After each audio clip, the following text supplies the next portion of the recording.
Are you looking for the best running shoes? In this video, we will look at some of the 5 best running shoes on the market. Before we get started with our video, we have included links in the description. So make sure you check those out to see which one is in your budget range. Number 1. Under Armour Sonic 7. A $110 running shoe is a rarity. The Under Armour Sonic 7 is a unicorn. The shoe is for new runners looking for an entry-level performance trainer and runners on a budget searching for a premium lightweight model. Compared to the previous iteration, this one has a cleaner, more modern look with fewer cutouts. Other big updates include a softer and lighter hover midsole and a lower stack height at 26 mm, unheard of in 2025. Despite its low height, our testers were satisfied with the Sonic 7 support. This shoe is a budget shoe, but doesn't feel like a low-end shoe, said tester Shane Murray, who previously tested the $100 Brooks Revel 7. It hugs the foot in the right places, is comfortable, and feels a little plush. Running in them, you even get a little bounce. Because the shoe is lightweight and springy, testers gravitated toward it for speed work and even race days. The only critique was its slightly narrow fit, which may feel a smidge tight on wide-footed runners. I think the shoe runs a little small, said Murray. This was not a problem for me, but I do feel there are some wearers who will have to go up a half size. Number 2. Brooks Ghost 17. The Ghost always hits the right marks for every kind of runner at every level. Soft, supportive cushioning, all-encompassing comfort, not too light, not too heavy.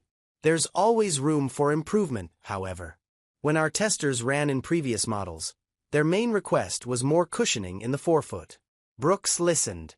The shoe development team added 1 mm of foam to the heel and 3 mm to the forefoot. Previously, the drop was 12 mm. Like walking on clouds, said Leslie Bilowich, who runs with a forefoot strike. The shoe is very lightweight, snug, and comfortable.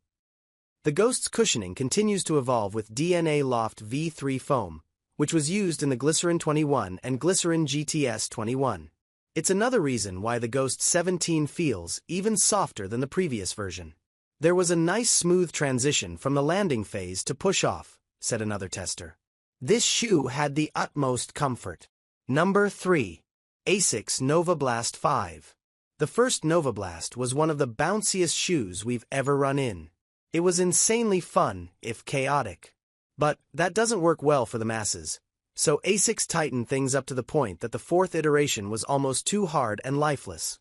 The 5 has gotten softer, however, thanks to the new FF Blast Max cushioning, which is lighter, softer, and more comfortable. Thankfully, it's also remarkably stable.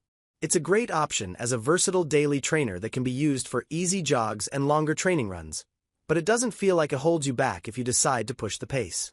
It's about the same weight as the Cumulus 27, but the difference is in the ride. That shoe is all about laid-back comfort, whereas this one encourages a little pep. There's a lot of foam. 41.5 mm stack under the heel puts it into super trainer territory, 40.5 mm women's. But it doesn't feel nearly as soft and squishy as similarly thick trainers. The only real gripe from our testers was about the shoe's outsole. It does not have the best traction over different surfaces and rounding some turns, said Greg Jandel, a speedy wear tester who ran a 66-minute half in March. I found it does not do well in the ice, snow, and wet conditions. Although you can manage, you are bound to have a few steps where you slide a bit. Number 4. Nike Alphafly 3.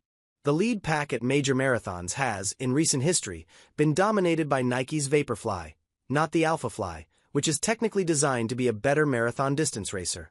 With this overhaul of the AF3, Nike hoped more runners, including its own sponsored athletes, would adopt the shoe. To do so, it targeted 4 key improvements.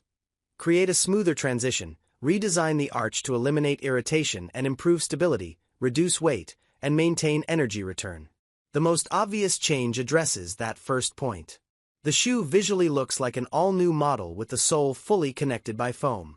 Previous versions of the shoe had an awkward break right behind the Zoom Air units, highlighting the carbon fiber plate under the midfoot. Now, Zoom X foam runs the length of the shoe, including the few millimeters between the rubber outsole and air units, an update we saw in V2 to increase energy return and make the shoe run quieter. It felt faster than the Alphafly 2, one tester said. And it was easier to get on and off. That is important because it addresses the second issue Nike looked to solve. The shoe still has a knit, booty-like construction that is snug and really hugs the foot, but it's more forgiving. You can get your foot into the opening more easily and, once it's inside, truly appreciate the slightly wider platform, especially through the midfoot. The extra width not only applies to the footbed, where you feel it most under your arch, but all the way down to the ground to help boost overall stability. Nike broadened the midfoot of the shoe when it filled in the gap with foam. Even better, Nike widened the carbon fiber plate on the medial side of the midfoot. That makes sense on paper. A wider platform underfoot, pushing down on foam that makes more contact with the road, will result in a more stable foundation. Number 5. Brooks Caldera 8. The Caldera is an ultra-trail shoe, outfitted with raised sidewalls and a broader base for more stability. Its stack height is 38.5 mm, which includes 4 mm lugs that can take on rugged terrain. A shoe intended for high mileage calls for a plush but firm midsole, which is why the Caldera 8 has the same foam as the Glycerin 21. Nitrogen-infused DNA Loft V3 offers cushion support at a lighter weight. What I liked most is the fit, protection and lacing, said tester Jonathan Zigovitz, who trains at 8:30 pace. I felt secure running on a variety of surfaces. The toe box felt roomy but not to the point where I would slide around in the shoe. In addition, I felt confident with the grip it provided both on inclines and declines and when transitioning from gravel to road to grass. Another tester said, this shoe has the comfort, support, and stability to gobble up tons of miles, and the traction to do so without wearing down in tough conditions.